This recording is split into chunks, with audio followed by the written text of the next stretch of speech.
இந்த மாரி ஒரு மூமெண்ட்டுக்கு தானே ஆர்சிபி ஃபேன் எல்லாம் வெயிட் பண்ணிட்டு இருந்தாங்க. பேக் டு பேக் கப் அடிக்கிறதுலாம் எவ்வளோ பெரிய விஷயம். அதை இன்னைக்கு ஆர்சிபி வந்து நிறைவேத்தி வச்சிருக்காங்க அவங்க ஃபேன்ஸ்க்காக. So first of all RCB டீமுக்கு வாழ்த்துக்களை நான் என்னோட சேனல் சார்பாக தெரிவிச்சுக்கிறேன். அது மட்டும் இல்லாமல் இன்னைக்கு ரஜத் பட்டிதாருக்கு birthday. So happy birthday captain. அவங்களுக்கும் நம்ம சேனலாக ஒரு பர்த்டே விசேஷம் சொல்லிக்கலாம். ஸோ வின்னிங் மூமெண்ட்லாம் எப்படி இருந்துச்சு? அப்பா அப்பா என்ன அடி! Virat king of kings Virat Kohli chase மாஸ்டர்ன்றதை இன்றைக்கி நிரூபித்தார்.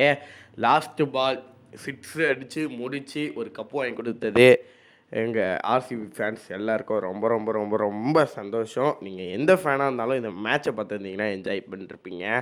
ஒரு இடத்துல ஜிடி கம்பேக் கொடுத்து சில விக்கெட்ஸ்கள் ரஷீத் கான் எடுத்திருந்தாலும், ஆனால் இந்த மேட்ச் உள்ள ஃபுல்லாக விராட் கோலின்ற ஒரு மனுஷன் நின்றுட்டார்.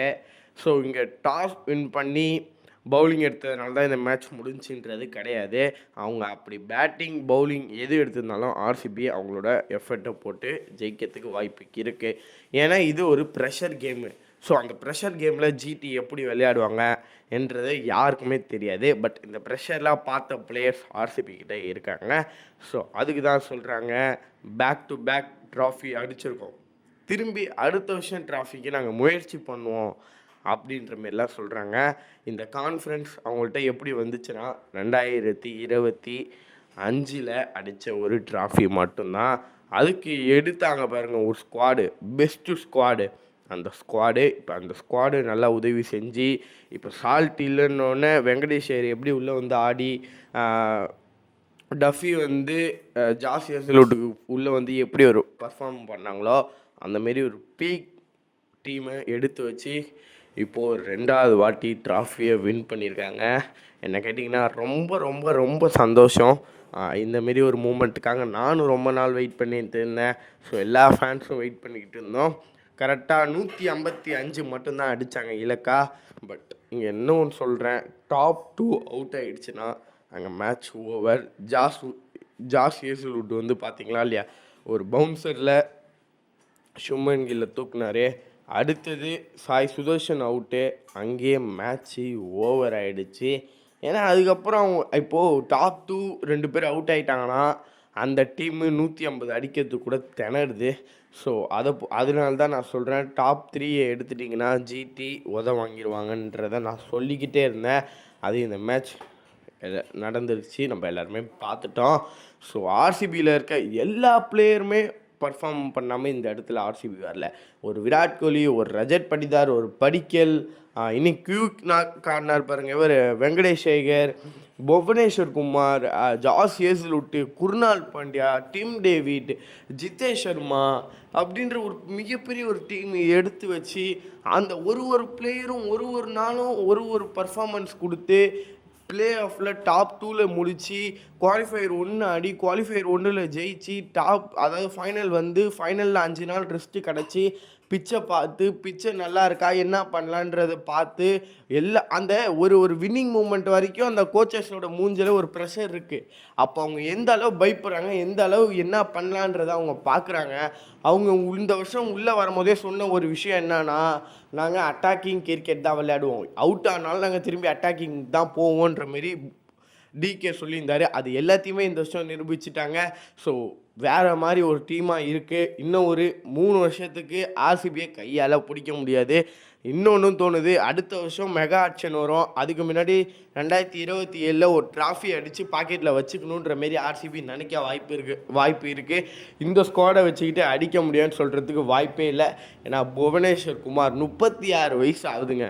என்ன பவுலிங்க ஏங்க, அவர் இன்னமும் வராரு, சிங்கு சக்குன்னு போட்டு 28 விக்கெட்டு 29 விக்கெட்டில் ரபாடா கிட்ட அவரோட பர்பிள் கேப்பை விட்டு கொடுத்துட்டாரு.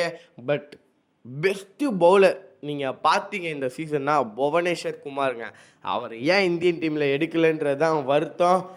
வேற மாதிரி ஒரு பவுலர். அதேமாரி சேஸ் மாஸ்டர், ஆர்சிபிக்காக இந்த சீசனில் அதிக ரன் அடித்த ஒரு பிளேயராக சேஸ் மாஸ்டர் இருக்கார். ஸோ அவர் இன்றைக்கி அந்த மேட்ச்சை முடித்து கொடுக்கும்போது எல்லாருக்குமே சந்தோஷம். அவர் விளையாண்டுட்டு இருக்கும்போதே சொன்னார், நான் இருங்க அப்படின்னு. அப்புறம் சுமன் கில்கிட்ட ஒரு கேட்ச் போச்சு. பட் சுமன் கில் அதை கீழே விட்டுட்டார்.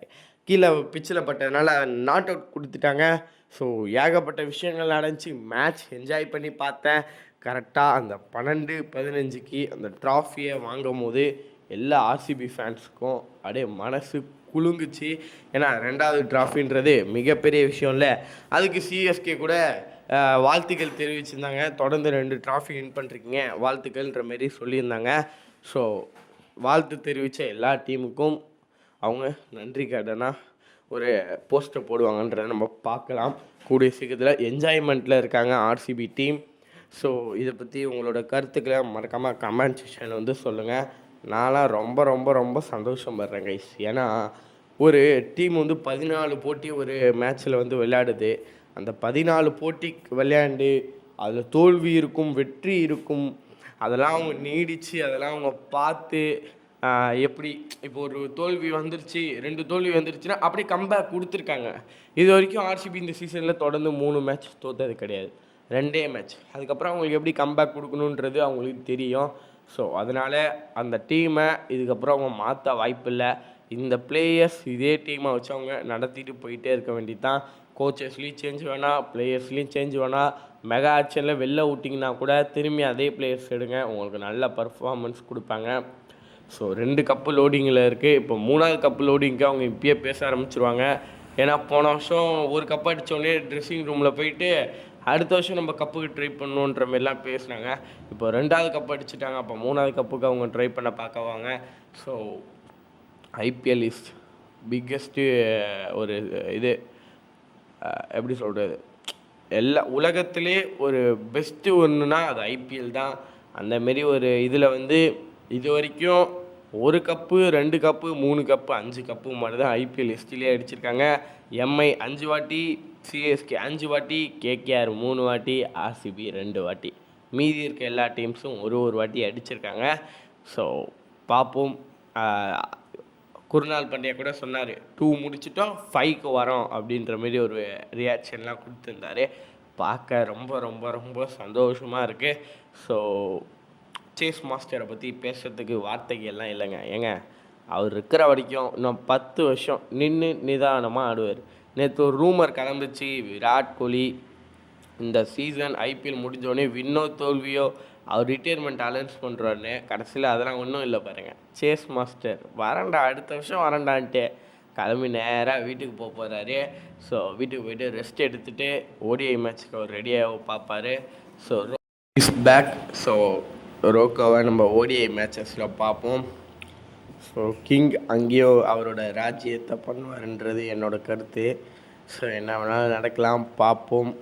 கொடியை பறக்க விடுறார் ரஜத் படிதார். என்ன ஒரு கேப்டன்சிங்க. ஏங்க ஒரு இன்ஜூர் பிளேயராக வந்து ஆர்சிபியோட மிகப்பெரிய ஒரு ஃப்ரான்ச்சைஸ் ஆர்சிபின்ற ஒரு டீமுக்கு கேப்டன் ஆகி 2வது வருஷமே, அதாவது முதல் வருஷமே ட்ராஃபி வாங்கி கொடுத்து இப்போ 2வது வருஷம் ட்ராஃபி வாங்கி கொடுத்துருக்கான்னும் போது அங்கே தோனி அவர்கள் அண்ட் ரோஹித் சர்மா அவர்களுக்கு பக்கத்தில் ரஜத் பட்டிதார்ன்ற ஒரு பேரை வந்து எழுதி வச்சுக்கோங்க.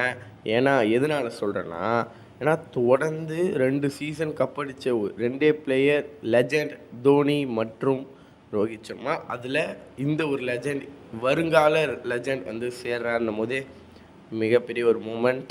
அங்கே இருக்க ஒரு ஆர்சிபி ஃபேனும் பார்க்க போன ஒரு ஆர்சிபி ஃபேனுக்கும் அங்கே எப்படி இருந்திருக்கும் சொல்லுங்கள் பார்ப்போம். வார்த்தைகளால் சொல்ல முடியாது. ஸோ பாருங்கள் கைஸ். ஸோ பார்த்து என்ஜாய் பண்ணுங்கள். ஸோ அவங்கள்ட்ட இன்ஸ்டா ஐடியை நீங்கள் ஃபாலோ பண்ணி வச்சுக்கோங்க. அவங்க என்ன பண்ணிகிட்ருக்காங்கன்றதை அங்கே போடுவாங்க, போஸ்ட்டாக போடுவாங்க. ஸோ செம்ம என்ஜாய்மெண்ட்டில் இருக்காங்க, போய் பாருங்கள். சேனலை மட்டும் சப்ஸ்கிரைப் பண்ணிக்கோங்க. நான் கூடிய சீக்கிரத்தில் ஒரு லைவில் வந்து உங்கள் எல்லாரையும் சந்திக்கிறேன். நான் அப்டேட் பண்ணிவிட்டு வரேன். வேறு ஏதாவது ஐபிஎல்லை பற்றி, வேறு ஏதாவது லீக்ஸை பற்றி வந்தால் நான் கொண்டு வர பார்க்குறேன். So bye guys. ஸோ எல்லாம் பார்த்து பத்திரமா இருங்க. கூடிய சீக்கிரத்தில் ஒரு 2 days நான் லீவ் எடுத்துக்கிறேன். எதனால்னா ஐபிஎல்லை பற்றி பேசி கொஞ்சம் தூக்கம் இல்லை. ஸோ நான் போயிட்டு ஒரு 2 days ஆர் 1 days லீவ் எடுத்துக்கிட்டு நல்லா ரெஸ்ட் எடுத்துகிட்டு ஐபிஎல் கண்டென்ட், வேறு ஏதாவது கண்டென்ட் அப்டேட் ஏதாவது இருந்தால் கண்டிப்பாக கொண்டு வர பார்க்குறேன். சேனலை மட்டும் சப்ஸ்கிரைப் பண்ணிக்கோங்க ப்ளீஸ் கைஸ். சப்ஸ்கிரைப் பண்ணிக்கோங்க, அப்போ தான் நல்ல வீடியோஸ் போட முடியும், மோட்டிவேஷனாக இருக்கும். ஓகே கைஸ், பாருங்கள், சேனலை சப்ஸ்கிரைப் பண்ணிட்டு பக்கத்தில் இருக்க பெல் ஐகான் தட்டிக்கோங்க.